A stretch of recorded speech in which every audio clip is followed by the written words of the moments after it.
ذکر ہے. احادیث میں جو ہمیں ملتا ہے نصر پتہ کتنا ملتا ہے؟ آپ صلی اللہ علیہ وسلم فلاں جملے پڑھ کر کیا کرتے تھے؟ اپنے نواسوں کو دم کر دیتے تھے. بس بعض صحابہ کا عمل ملتا ہے وہ پانی پر دم کر دیتے تھے. یہ سیدنا حسن اور سیدنا حسین کو آپ صلی اللہ علیہ وسلم کیا پڑھتے تھے؟ اعوذ بکلمات اللہ التامہ من شر کل شیطان وہامہ ومن کل عین لامہ. اعوذ بکلمات اللہ التامات من شر ما خلق. یہ پڑھ کر دم کر دیتے تھے.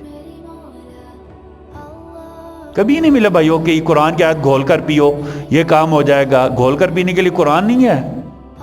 یہ توہین ہے قرآن کی. اچھا اب آخری بات کہ مول صاحب آپ نے 11 جمعے تقریریں تو کر دی ہیں کہ ہمیں جادو یہ حرام ہے, تعویذ وغیرہ نہیں کرنے چاہیے جھوٹے عاملوں کے پاس.